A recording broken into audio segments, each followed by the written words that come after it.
apapun yang ingin kita mulai saja, gak usah ragu, gak usah nanti kayak gimana, kedepannya kayak gimana, tapi harus mulai saja dulu. Selama niat itu baik, selama tindakan itu baik, kenapa tidak? Bismillah aja dulu lah, Bismillah, nanti juga akan alhamdulillah pada waktunya gitu.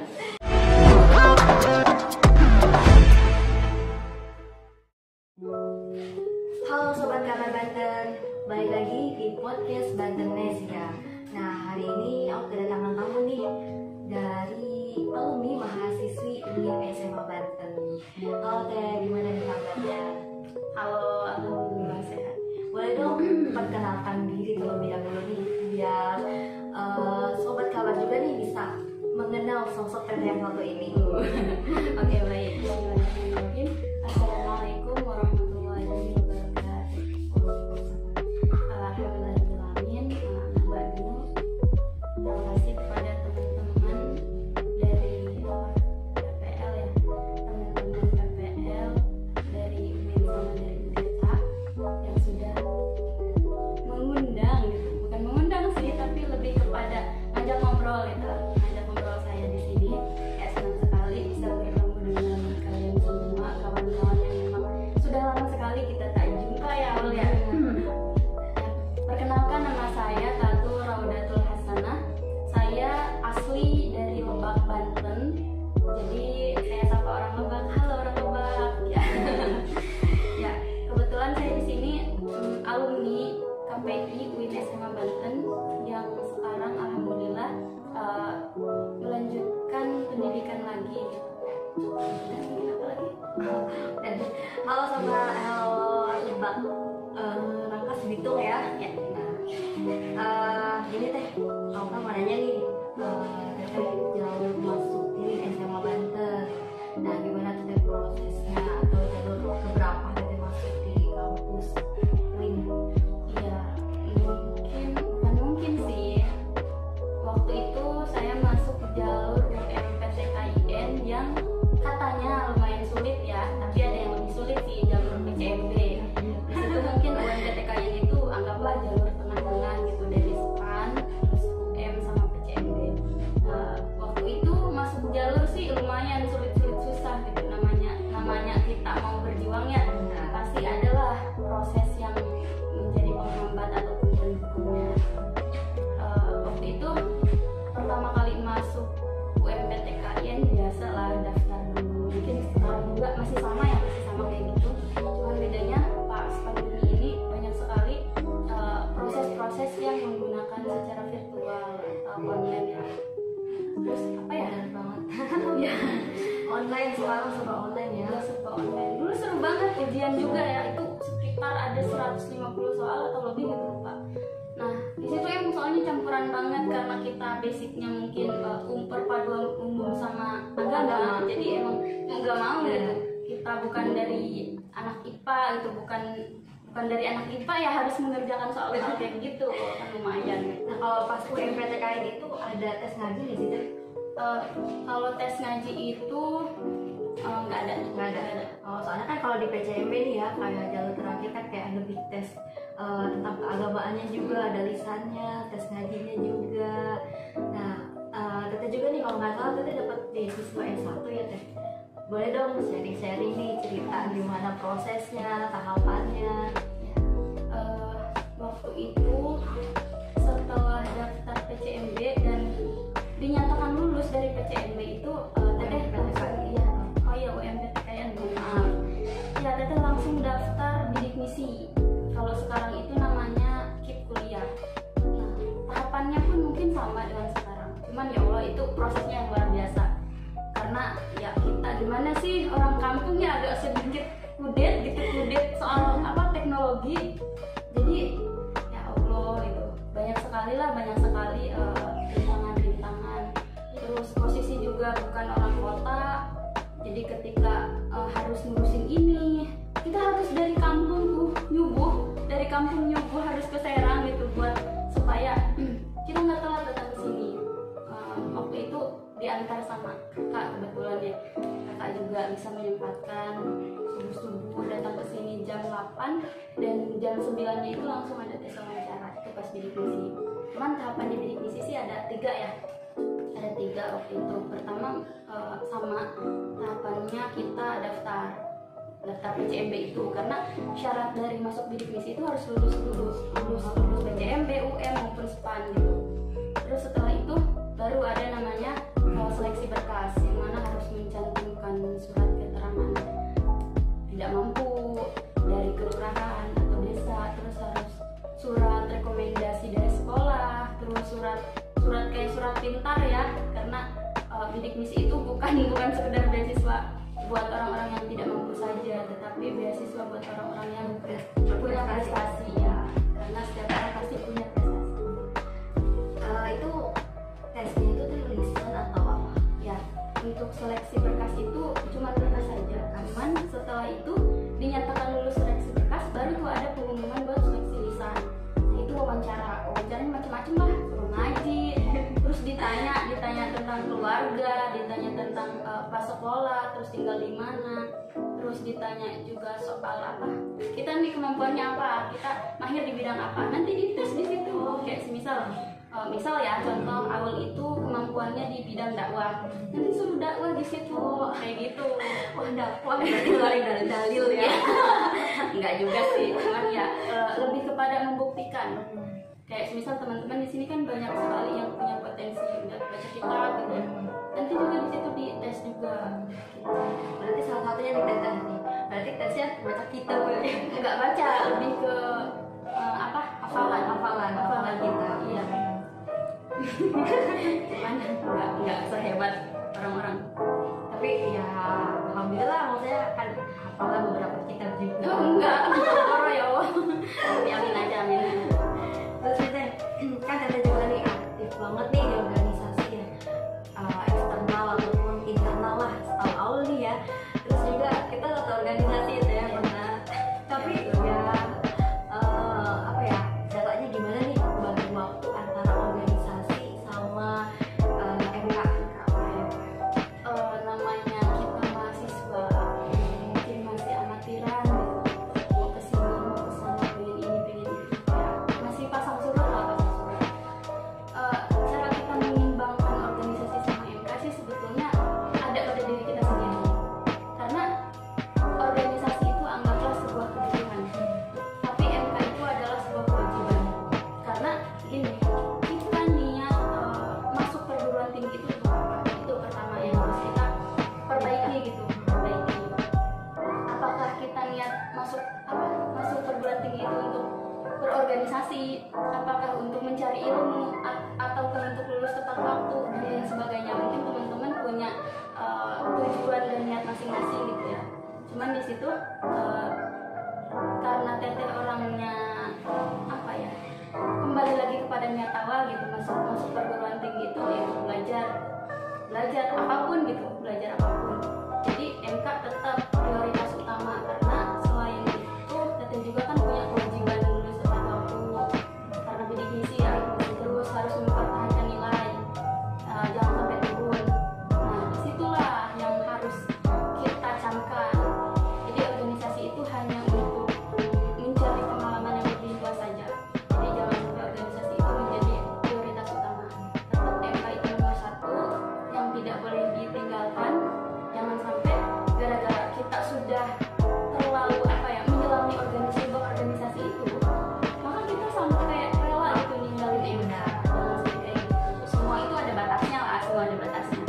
Kayak gitu sih. Nah, intinya tuh harus kita tahulah memprioritaskan mana nih yang harus didahulukan gitu, dan harus bisa memanage waktu juga ya Teh. Iya, karena kita punya waktu 24 jam ya dalam sehari, punya waktu 24 jam dalam sehari.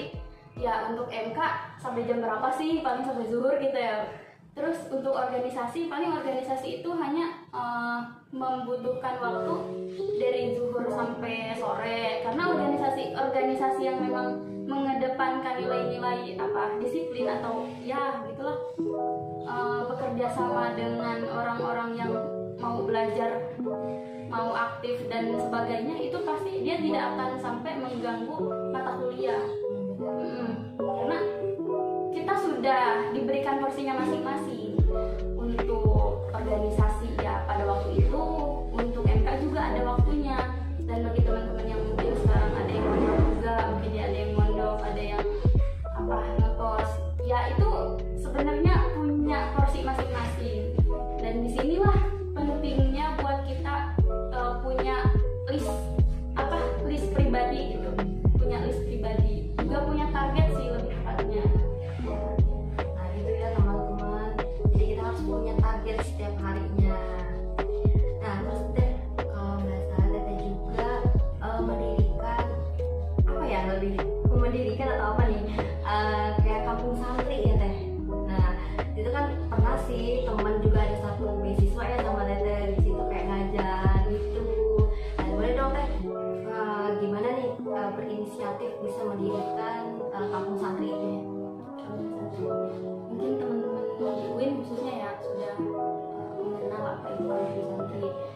kampung santri itu adalah semacam apa pesantren mahasiswa ya seperti Mahat Al Jamiah, cuma bedanya kita karena di lingkup kampung, jadi kita mau nggak mau berbaur sama orang kampung, orang-orang di kampung, yang tempatnya ada di Sriwijaya sih. Nah, sebenarnya bukan inisiatif saya, saya hanya menjalankan amanah yang memang diberikan buat membantu mengembangkan kampung santri tersebut. Karena inisiatif sepenuhnya itu ada di dosen-dosen juga. Nah, berawal dari kecemasan sih lebih tepatnya, kecemasan para dekan ya, para dekanat yang mana wakil dekan 3 itu merupakan pembimbing atau pembina tiap-tiap bidik misi di fakultas. Ya, jadi ada keresahan gitu. Kok ini laki-laki kok ada asrama, ada pesantren mahasiswa, kok perempuan nggak ada sih? Seharusnya yang dijaga itu mana sih? Apakah perempuan atau laki-laki gitu? Lebih kepada kecemasan kayak gitu. Nah, terus ada inisiatif buat memasukkan semua anak bidik misi itu ke pondok pesantren yang ada di Kota Serang. Sedangkan kita tahu ya, pondok pesantren di Kota Serang itu nggak sedikit gitu, banyak banget. Ada yang di pelosok sana, di sini yang deket, banyak lah. Jadi di situ ada pertimbangan karena mungkin dari segi transportasi yang jauh dekat itu harus pakai duit. Bener. Ongkos ya. Iya, ongkos. Gak bisa lah jalan dari Kramat ke sini, jalan kaki nggak bisa. Makanya di situ inisiatif lah buat kampung santri, yang mana kampung santri itu memanfaatkan fasilitas warga, khususnya yang ada di lingkungan UIN itu, yang di belakang UIN, buat diisi sama mahasiswa buat belajar. Nah, kita kebetulan sentralnya itu di Masjid Al-Mutakin yang ada di Sriwijaya. Jadi itu sentral buat kita menimba ilmu. Terus kita juga narik para dosen-dosen, terus para mahasiswa yang sekiranya memiliki kemampuan di bidang itu gitu, ya buat ngajar kita. Terus yang nggak seenaknya lah gitu. Kayak ada peraturan juga ya. Karena kalau nggak ada peraturan susah. Kayak misal kita osjur aja ya. Osjur kalau nggak ada korlap itu sebenarnya banyak korlap yang ada berantakan. Gitu ya. Di situ tuh kegiatannya tuh apa aja dalam kampung santri itu? Kegiatannya mungkin hampir sama dengan pondok pesantren. Cuman di sini kita tidak mengganggu waktu kuliah. Kegiatannya sama dengan ngaji, terus sorogan, terus ada hafalan juga, karena ada 2 bidang sih di situ, ada kitab kuning sama tahfidz Jadi ada setoran tahfidz juga, terus ada kita Jumat bersih. Biasanya Jumat bersih itu kita bersih tuh di sekeliling kampung itu, biar kesannya kita bisa membantu orang sekitar gitu. Walaupun kita tidak bisa membantu secara material gitu ya, setidaknya kita bisa membantu dengan tenaga. Terus apalagi ya, terus ada setiap malam Jumat juga muhadharah, terus ada maulid tiba ya, atau perjanjian gitu, itulah semacam pondok. Berarti pulang dari kampus pulangnya ke situ ya. Iya. Sampai sore gitu ya. Terus di situ kayak khusus buat anak bidik misi atau semua mahasiswa UIN sih? Awalnya itu dikhususkan untuk mahasiswa bidik misi awalnya. Cuman karena ternyata setelah kita buka pendaftaran tuh ya, ternyata mahasiswa dari UIN juga, bahkan ada yang dari Untirta juga, itu tuh minat gitu. Karena mungkin itu cetusan pertama juga ya untuk perempuan yang mana kita juga dikelolanya sama para mahasiswa, jadi mungkin lebih enak aja. Nah, hampir 115 orang yang daftar. Masya Allah. Itu keterima semua apa gimana? Ya, kita nerima semua. Awalnya cuman 50 orang gitu. Tapi di luar target ya. Iya, Masya Allah. Banyak banget yang banyak banget. Jadi disitulah kita ubah bahwa ini tuh bukan khusus mahasiswa bidik misi, tapi siapa saja yang mau di situ mangga gitu. Kalau kita mau masuk kampung santri itu bayar apa enggak sih? Oke, pada umumnya mungkin kita masuk manapun pasti harus bayar. Ya. kampung santri itu sistemnya bukan bayar, tapi lebih kepada biaya pribadi ya, biaya pribadi. Jadi kita nggak ada tuh kayak uang infak nggak ada, terus uang pendaftaran nggak ada sama sekali. Kita nggak mengut sepeser pun dari mahasiswa yang daftar. Kita hanya dari pertama juga sudah menegaskan bahwa karena kita konsepnya kos-kosan, misalnya kos-kosan yang mana kos-kosan itu jadikan asrama, jadi mau nggak mau setiap orang yang datang ke sana yang mengisi tempat itu otomatis dia punya kewajiban buat bayar kos gitu. Cuman alhamdulillahnya karena kita sudah negosiasi dengan para warga, di situ ada pengurangan harga kos-kosan yang tadinya mungkin 400 jadi 300 jadi 500 kayak gitu. Jadi warganya juga peduli ya. Iya, peduli. Di situ tuh kayak buat cewek dulu pak, cowok juga sih, perempuan semua. Karena kan kalau emang di cowok tuh kayak udah ada jamiah gitu ya. Terus nih kan kalau nggak kan waktu itu kan aku pernah scroll Instagram nih, terus aku tuh kayak lihat di situ ada satu dapat menjadi wisudawati terbaik loh di fakultas Dakwah. Masya Allah ya. Nah boleh dong Kak kasih tipsnya nih biar aku dan sobat kabar juga nih bisa terinspirasi nih. Ya, sebenarnya saya itu bukan orang yang bisa menginspirasi, enggak. Cuman ya alhamdulillah ya, mungkin itu adalah sebuah rezeki dari Allah yang ya kita semua pasti menginginkan jadi mahasiswa terbaik, benar Allah sendiri mungkin pengen banget gitu. Cuman itu tidak jadi ambisi pertama.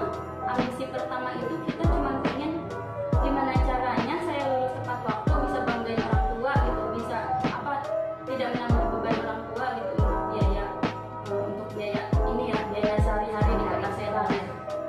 Itu ambisi pertama. Nah nggak ada tuh kepikiran, nggak ada sama sekali kepikiran bahwa nanti bakal jadi mahasiswa terbaik di fakultas, nggak ada. Cuman ya alhamdulillah mungkin ya rezeki dari Allah gitu, mempercayakan apa itu namanya, mempercayakan gelar itu untuk saya gitu, alhamdulillah. Dan ya sebenarnya masih banyak orang yang mungkin lebih baik dari saya, cuman lagi kebetulan ya Allah.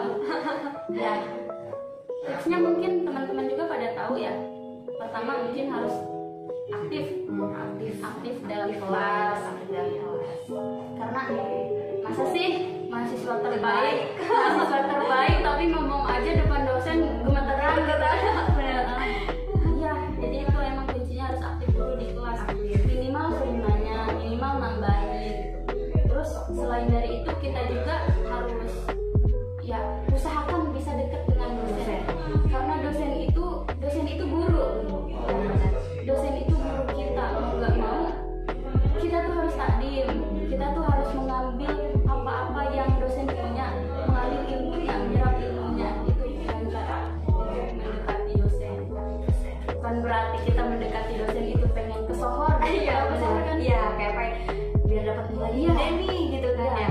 Tapi lebih kepada kita tuh pengen mengenal, karena tak kenal maka tak sayang gitu ya. Karena kalau udah dikenal dosen tuh enak banget. Kayak semisal kita ada urusan semester akhir aja ya, kalau udah kenal dosen tuh ya Allah luar biasa banget. Tinggal kita chat ibaratnya, karena sudah ada nomor dosen gitu. Sudah ada nomor dosen, tinggal chat, dan itu tuh pas respon, alhamdulillah itu nggak selalu respon. Beda halnya ketika orang yang nggak tahu bukan nggak tahu sih, lebih tepatnya malu-malu. Jadi gitu ya, kita tuh harus aktif nih kalau misalnya jadi wisudawati terbaik atau wisudawan lah, aktif dalam kelas juga nih. Terus kita juga harus dekat sama dosen. Selain itu apalagi nih Teh? Lebih tepatnya sih itu mungkin keberuntungan untung-untungan ya. Terus Teh kan selain jadi wisudawati terbaik, kita juga menjadi salah satu nih penerima beasiswa S2 di III Jakarta. Nah boleh dong Teh sharing-sharingnya? ya. Beasiswa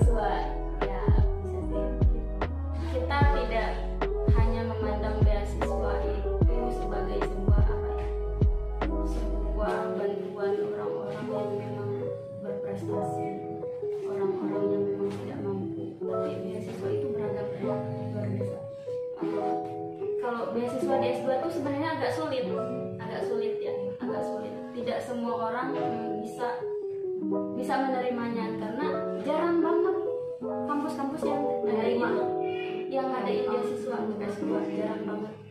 Nah, mungkin salah satunya itu wasilah dari kemarin, karena mungkin Teteh dinobatkan sebagai mahasiswa terbaik ya di fakultas, ya itu juga salah satu wasilah kenapa Teteh dapat beasiswa.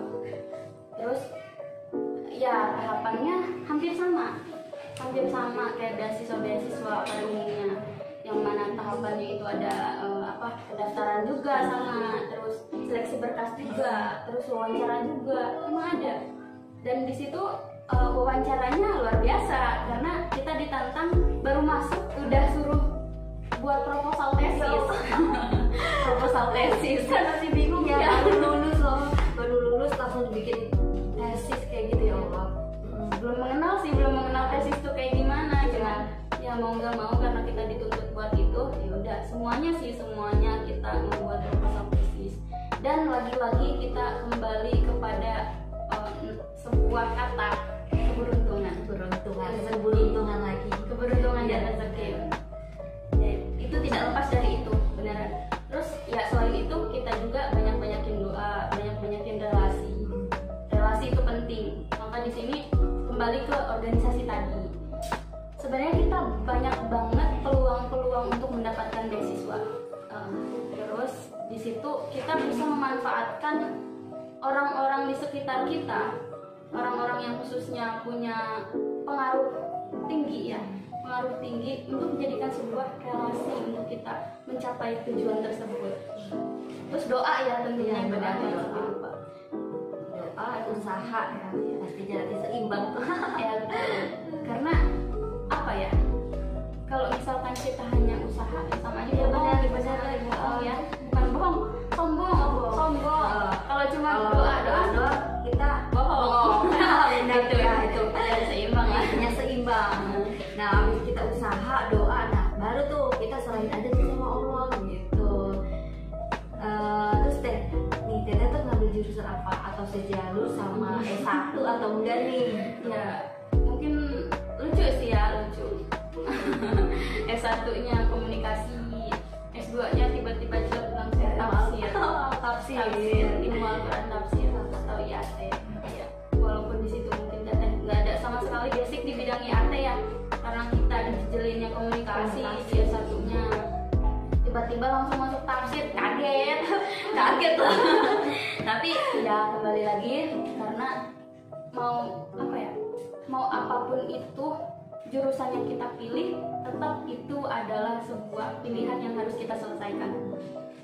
Ya, juga di situ banyak banget sih ilmu-ilmu yang mungkin kita tidak temukan di S1, tiba-tiba kita temukan di S2, itu banyak banget, luar biasa emang.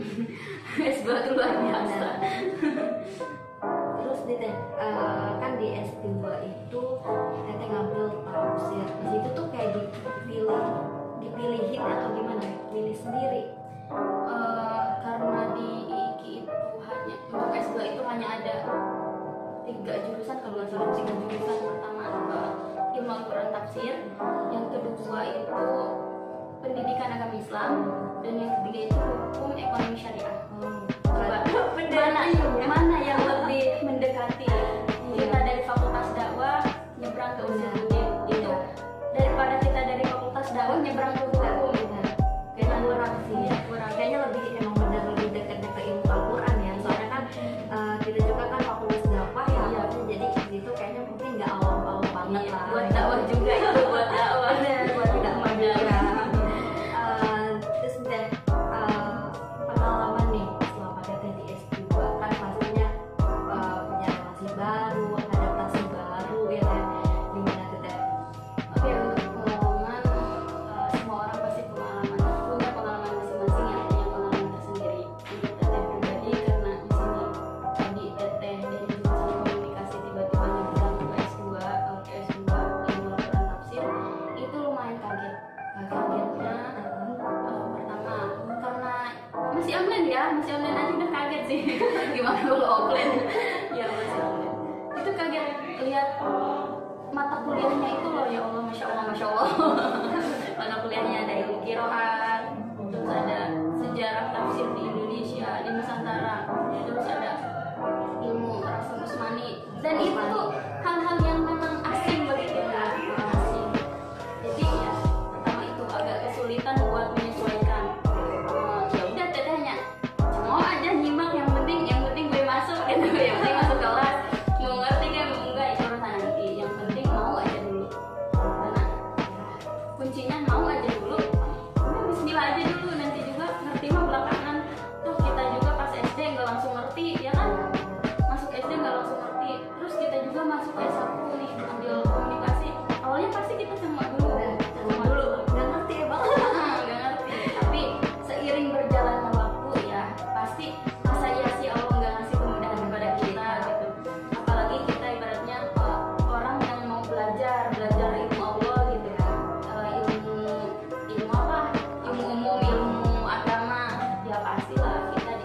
karena kemarin banget kita ada meet up. Oh, meet up. Iya, sama Satu kelas, satu kelas S2 itu ya. Satu kelas ada 35 orang. banyak ya. Iya. Banyak juga. Dan juga. itu luar biasa. Pas ketemu Mbak ini ya, Ibu ini ya. Gimana sih? Kita kaget, orang-orang udah pada punya anak. Terus ada yang udah umuran 47, ada yang udah 52, itu paling tua yang 52. Nah, sedangkan di sini kita baru umur 20-an.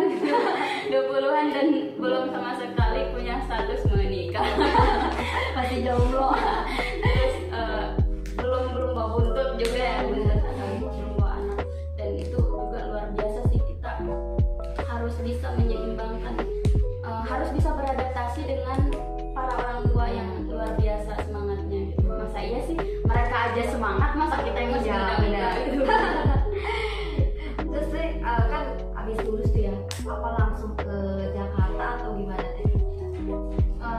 Wisuda kan itu tanggal 26 Juli wisuda.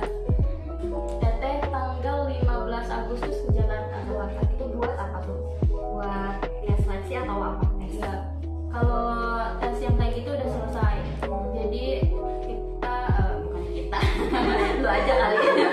Ya, Teteh ke Jakarta itu untuk lebih tepatnya menunaikan kewajiban, karena kita juga di sini dibiayai oleh orang gitu ya, bukan ngebiaya sendiri. Jadi ya mau nggak mau kita juga harus mengikuti peraturan yang diberi gitu.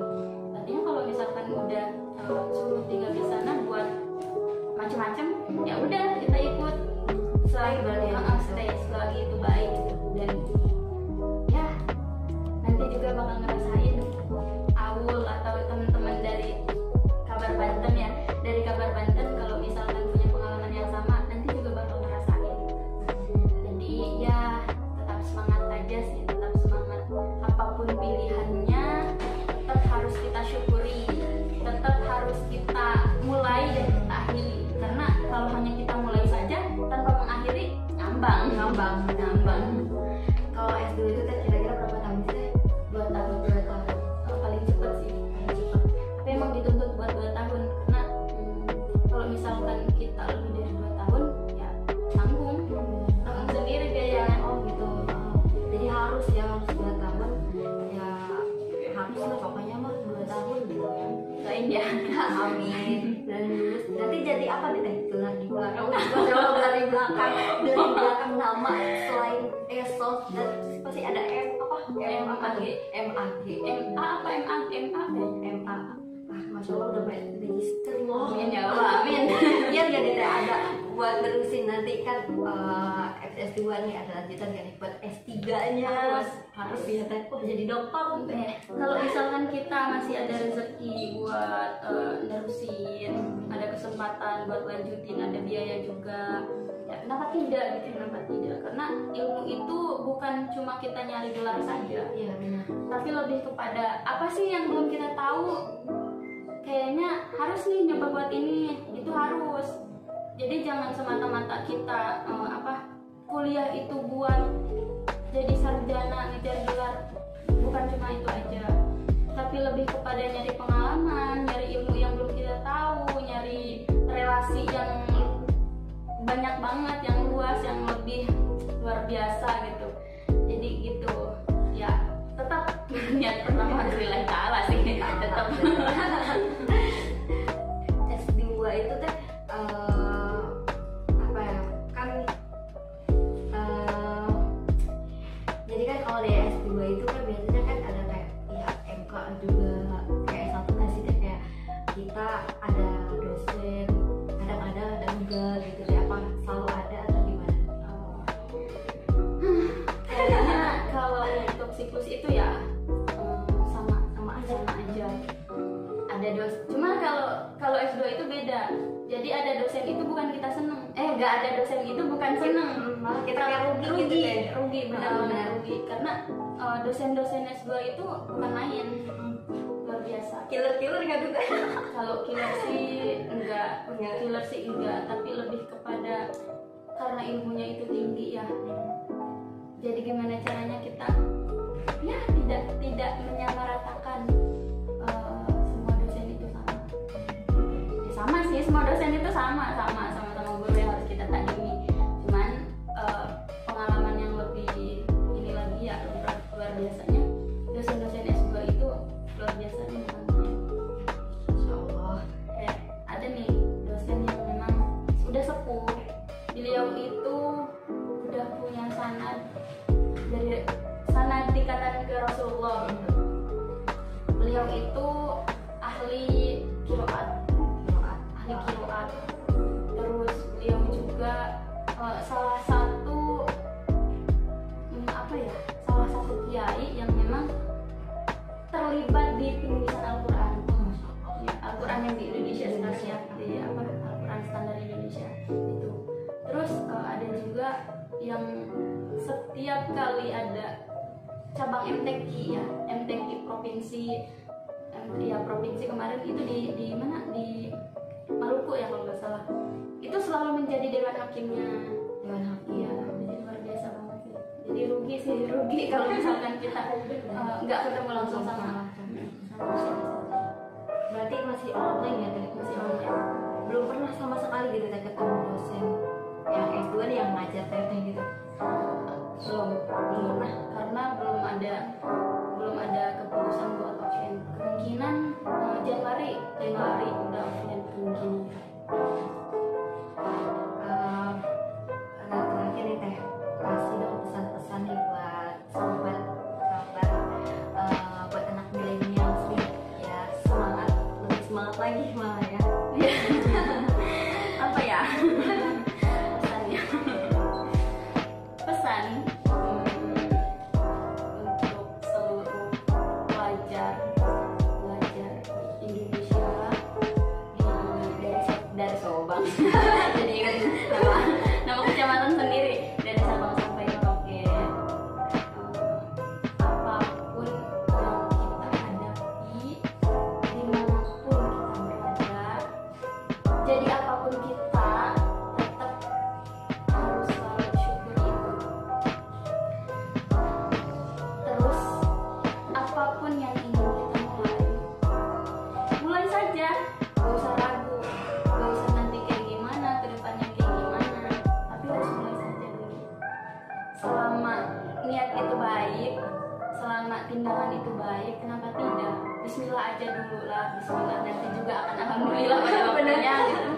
Terus apa ya, selalu syukuri apapun itu. Terus ketika ada orang yang memberikan kepercayaan kepada kita, peganglah kepercayaan itu